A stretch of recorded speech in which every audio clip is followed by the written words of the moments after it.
nosso convidado de hoje, vamos falar muito a respeito disso, é o professor Rômulo Ornelas. Boa noite, professor. Boa noite, Roberto. Me diz o seguinte, primeiro, como a nossa TV é muito mais ligada à região central e o senhor tem um trabalho muito mais forte na região do Bom Sucesso e Pimentas, vamos explicar quem é Rômulo Ornelas. Quem é Rômulo Ornelas? Nasceu em Guarulhos, não nasceu? Faz o que da vida? Eu nasci no Vale do Jequitinhonha, em Minas Gerais, né? Sou mineiro. Região mais pobre do Brasil, por sinal. Viu? Teve uma época lá que o negócio era feio lá, hein? Continua. Agora, pós-Lula, não, né? E sou professor, moro aqui em Guarulhos. Quando eu cheguei de Minas, eu morava no SECAP, Parque SECAP. Moro aqui em Guarulhos desde 78. Eu sou professor, né? Professor do quê? Professor de História, tem duas formações, de História e Geografia. Né? Eu tenho 2 cargos no Estado, continuo dando aula. Já dou aula na periferia há mais de 20 anos, na região do Pimenta. Né? Sempre na mesma escola, lá no Parque Alvorada. Sempre dou aula lá, na mesma escola. Maria Aparecida Rodrigues. Né? De lá que eu montei esse projeto aí, esse projeto de cursinho comunitário, para atender os alunos carentes, que não tinham, esses alunos não tinham direito de entrar na universidade pública, agora tem. Pô, isso é muito importante, viu? Muitas vezes, com o próprio professor, na minha opinião também, da maioria dos professores um pouco mais conscientes, dizem e falam, somente através da educação é possível mudar o painel desse país, dando uma maior... uma igualdade, procurando um pouquinho da igualdade, principalmente a econômica. Professor, como é que nasceu esse cursinho? É Cursinho Comunitário Pimenta, é assim que é o nome dele? Isso, Cursinho Comunitário Pimenta. Ele nasceu foi no final de 2001. Antes eu já trabalhava essa ideia, né? Porque meus alunos terminavam o ensino médio na periferia e não tinha onde ir, eles não iam a lugar nenhum. Lá na região do Pimenta, até 2001, eu não tinha um caso de aluno que tinha entrado na universidade pública, era 0%. Eu tinha esses dados, trabalhava lá, eu sou muito envolvido na comunidade lá. Né?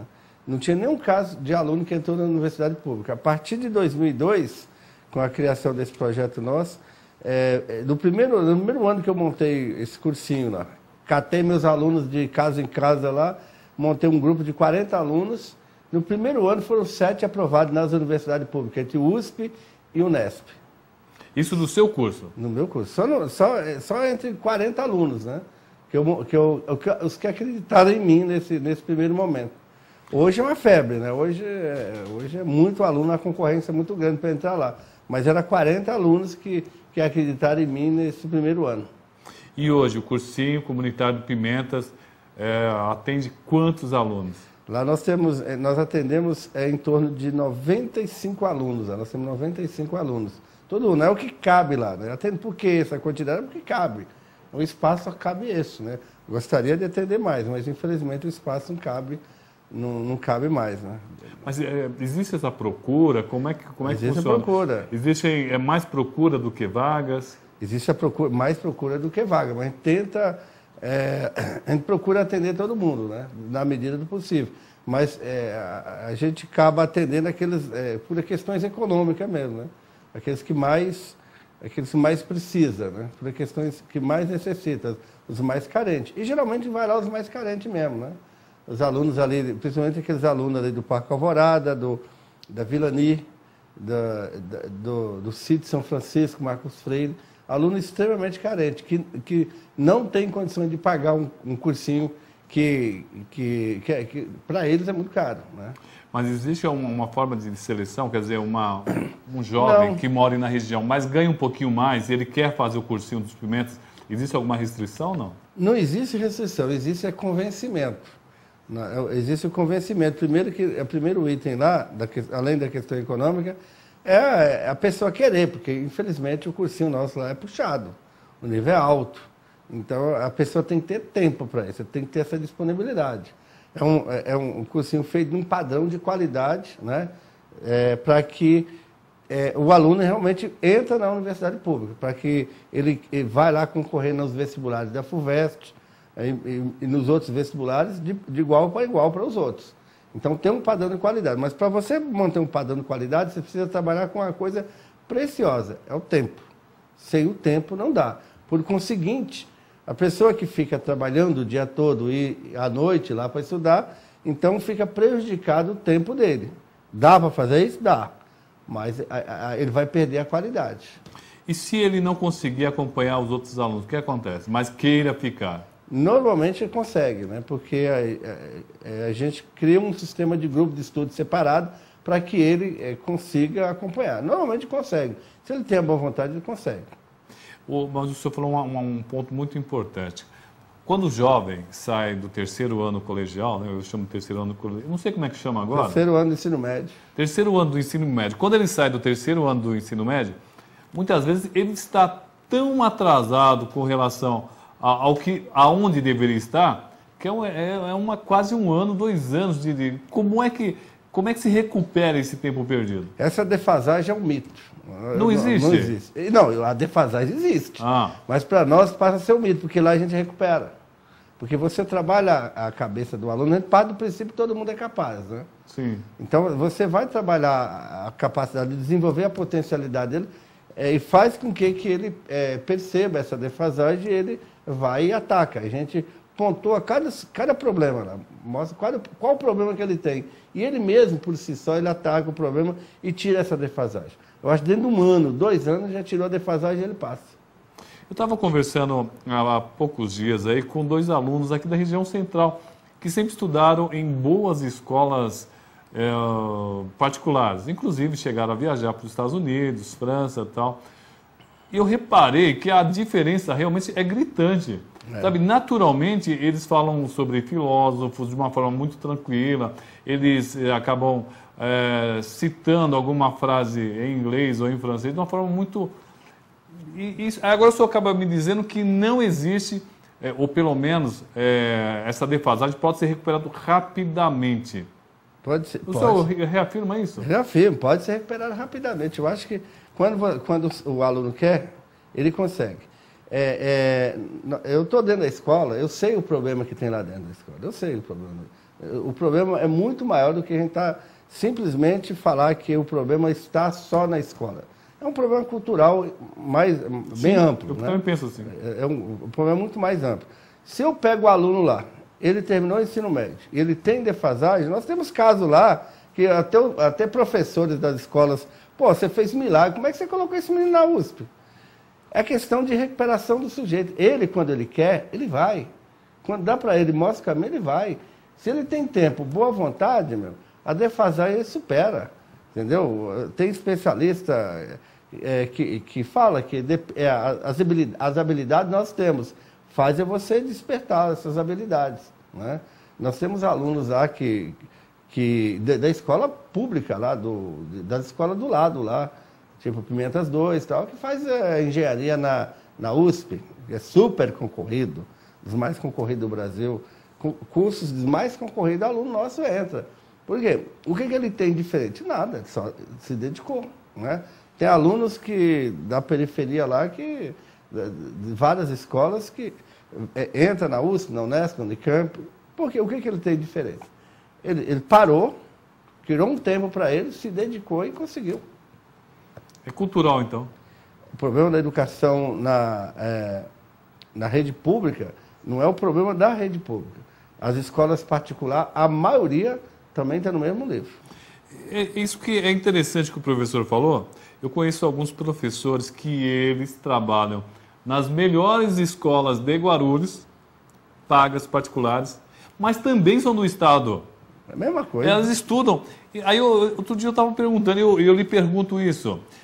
Qual é a diferença do professor, o mesmo professor, que entra no Mater Amabilis, vai dar aula para filhos de rico, no Paternon, no Guilherme de Almeida, e esse mesmo professor acaba dando aula para alguém do Estado, ou um aluno do Estado, mas a qualidade não é a mesma. Qual é a diferença? A diferença é o tipo de cobrança que você tem internamente, entendeu? A escola, você entrar dentro dela, você tem que entrar, quem vai para ela, tem que entrar, o que você vai fazer dentro dela? Quais as cobranças que faz na escola pública e nessa escola que você citou aí? Que tipo de cobrança que você faz? Que tipo de expectativa dos alunos que vão lá? Entendeu? É esse tipo de coisa que vai fazer diferença. Eu posso dar o exemplo do nosso cursinho lá. Nosso cursinho é aluno carente, da periferia, mora na comunidade, lá nas favelas. E aí ele entra lá e tem as melhores notas nas boas universidades no Brasil. Qual é a diferença? É o tipo de cobrança que nós fazemos. Nós não estamos lá com brincadeira. Nós não estamos fazendo serviço voluntário, nosso trabalho é voluntário. Não estamos fazendo brincadeira. Por conseguinte, ele tem que dar resultado. Se ele não dá resultado, o que ele está fazendo aí? Então, ele mesmo se cobra.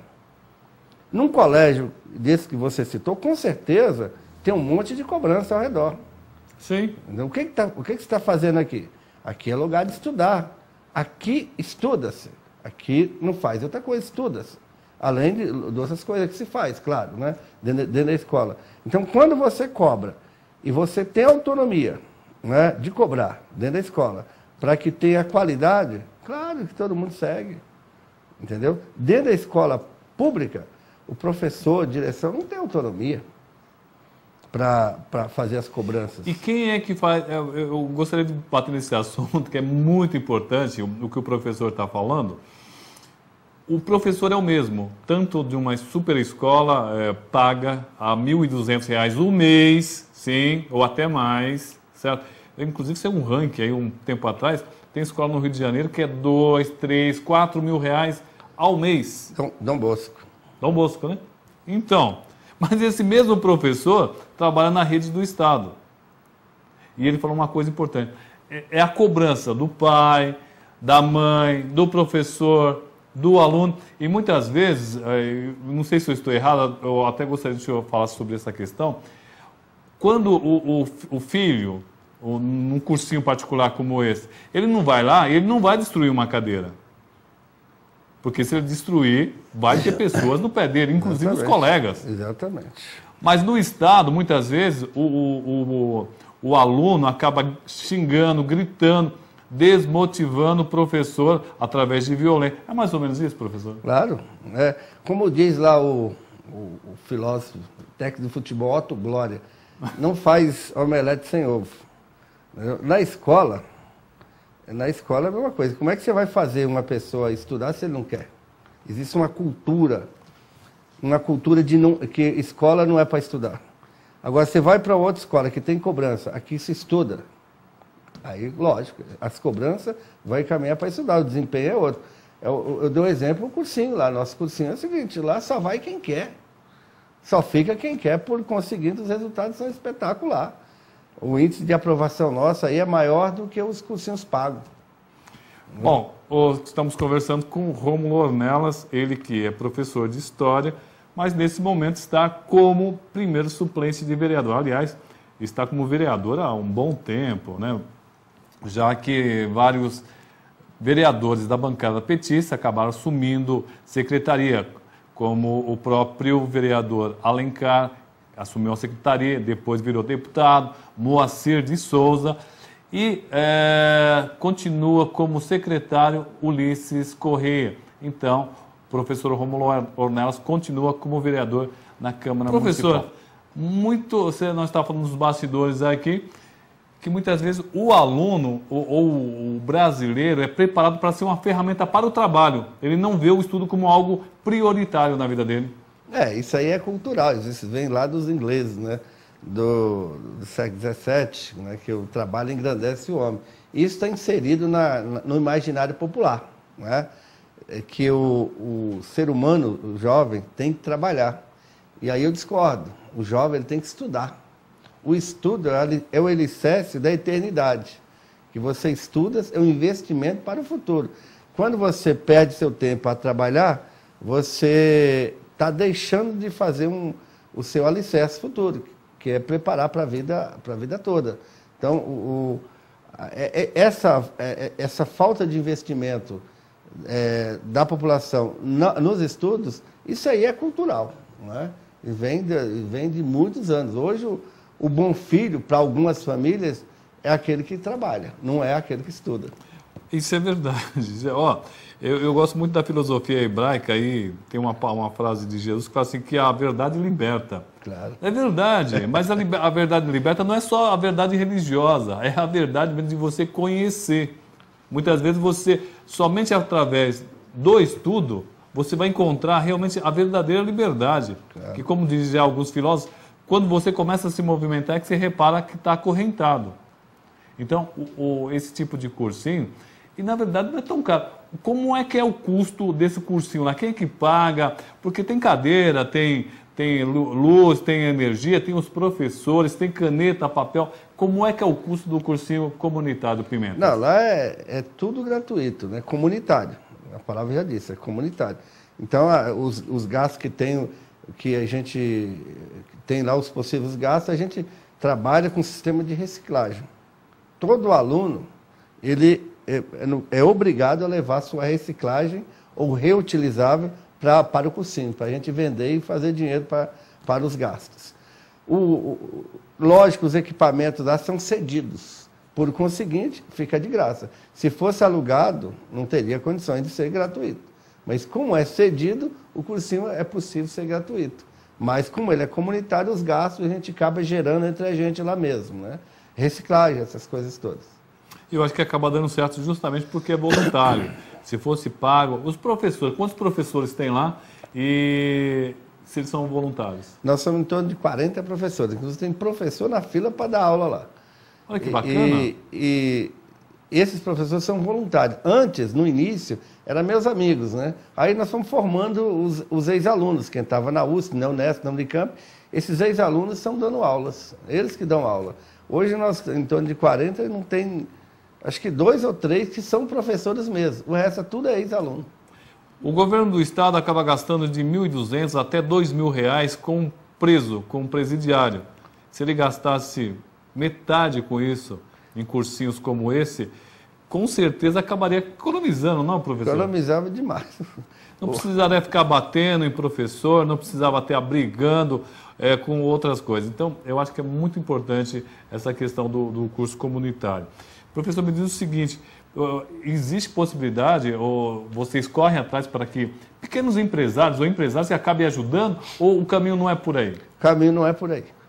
Não é. Não é? Pelo seguinte, que nós temos que, para o cursinho comunitário funcionar bem, ele tem que ter a contrapartida do aluno. O aluno tem que responsabilizar até até pelo lavar o copo lá dele. Porque aí ele passa a ser comunitário. Ele tem que ter a responsabilidade dele. Agora, a parceria, a contrapartida da empresa seria o espaço físico. Isso sim. Para quê? Para que o cursinho não tenha ônus para o aluno. Aí sim. Mas o resto, nós já tivemos várias propostas de parceria lá para ter recurso financeiro lá dentro. Eu nunca quis. Eu não quero. Se pôr grana lá dentro, desvirtua a ideia. Não pode ter.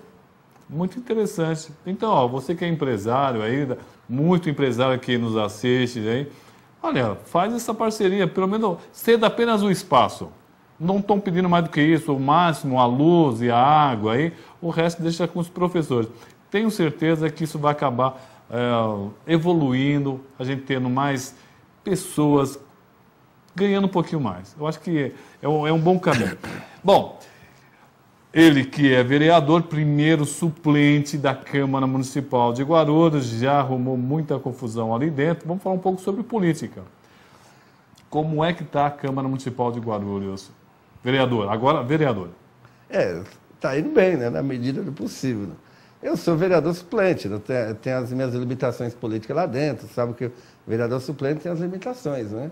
Mas eu tenho uma ação lá bem preocupado com as questões sociais. Esse projeto que eu apresentei lá e foi aprovado foi preocupado com as questões sociais, né? E principalmente com os alunos de periferia. Recentemente, eu tenho um embate lá e desde o cursinho também, um embate com os vereadores da bancada dos médicos lá, que é a defesa da democratização do curso de medicina, né? Guarulhos precisa de universidade de medicina. E essa é a nossa luta lá. Na Câmara, na periferia também, nós temos esse movimento para que democratize o curso de medicina, porque o Conselho Federal de Medicina não quer que aumenta a quantidade de vagas nos cursos de medicina por questões óbvias, né? Pela fatia de mercado. Bom, eu concordo que deva ter mais faculdades de medicina, de outras, mas não acho que simplesmente fazendo uma escola de medicina em Guarulhos vai beneficiar diretamente, que é como o próprio professor falou, existe uma concorrência em todo o estado, mas eu acho que é bastante interessante. Mas nesse ponto da questão da medicina, não é um curso caro, vamos ser bem pé no chão. O rapaz que mora lá na Vila Ni, o pessoal que mora lá no Jardim Brasil, em Guarulhos, ali na divisa dos Pimentas, filho pobrinho do pedreiro, ele vai ter condições de comprar livro. Como é que isso seria feito, professor? Não só pode, como deve. Não é o papel dele, ele tem que estar lá, fazer o curso de medicina. Inclusive, esse pessoal lá mais carente, esse que tem que fazer o curso de medicina. Esse pessoal que da periferia que tem que fazer curso de medicina. Primeiro que ele tem condições. Né? Intelectuais, mas físicas. É um livro que é caríssimo. Aí a universidade pública, ela tem condições de arcar com isso aí. Nós temos alunos em outros cursos, né, que a universidade paga, dá bolsa permanência dos alunos. O aluno fica lá, pô. Se não tiver ajuda, como é que o aluno carente vai estar na universidade? Ele tem que ter ajuda da universidade. Esses cursos, o curso de medicina e outros, se a universidade não ajudar, claro que fica difícil. A gente reconhece que fica difícil. Mas qual é o papel da universidade? É ajudar com que esses alunos concluam o curso. Né? Entrar nas condições que está hoje é difícil por causa da limitação de vaga. Mas aumenta a quantidade de vagas, você vai atender mais outros públicos. Há poucos dias, eu estive numa festa ali no interior paulista e passei pela cidade de Rio Claro. Um morador lá falou, Roberto, aqui vai ser um hospital-escola. Um prédio enorme, muito grande. Quando o senhor fala sobre medicina, também tem que se pensar num hospital-escola. Hospital Pimentas, está lá uma maravilha daquilo lá. É extremamente... E não está sendo totalmente ocupado. Exatamente. Né? E quando nós levantamos essa bandeira em 2009, pela democratização do acesso ao curso de medicina, e nós falávamos, aqui em Guarulhos é ideal, né? Por causa do Hospital Pimentas, é ideal para isso. É claro que a gente não vai resolver o problema da democratização ao acesso, quando a gente reivindica uma escola de medicina para Guarulhos. Mas nós fazemos alguma coisinha que nós estamos fazendo. Quando nós montamos o nosso cursinho, por exemplo, nós não ia resolver o problema da falta de pobre nas universidades públicas. Mas se você for lá no Pimenta, nós resolvemos. Lá nós resolvemos. Lá na periferia da Grande São Paulo é o local que tem mais jovens na universidade pública por metro quadrado. Bom, Rômulo Ornelas, que está como vereador, é pré-candidato a vereador novamente. Sou. Não se arrependeu da Câmara? Não. Como é que você faz uma análise da Câmara hoje? A Câmara é o seguinte, você está no poder, abre as portas muito para você fazer esses debates. Né? O cursinho lá deu uma alavancada muito grande e abriu as portas para nós aí. E a gente criar outros projetos que eu tenho também. Né? Então você já está tudo certo, já vai ser pré-candidato, mas tem a questão financeira, né? Gastou muito na última eleição? Não gastei nada, mas eu não preciso gastar, eu tenho trabalho, quem gasta é quem não tem trabalho. Ah, é? Mas tem que divulgar seu nome? Tem que divulgar, divulga o número, você passa. Agora tá bom, porque pela internet é tudo de graça. Você tem um site aí? Você tem um site? Não, eu tenho um bom relacionamento dentro das mídias sociais. Tem site, tem Facebook. Então dá o endereço aí para nós. O site o site é Rômulo PT, site que é blog site, né? RômuloPT.com.br. E o pessoal pode entrar lá para pegar as informações. Pode lá, tudo está lá, todas as informações em RômuloPT.com.br.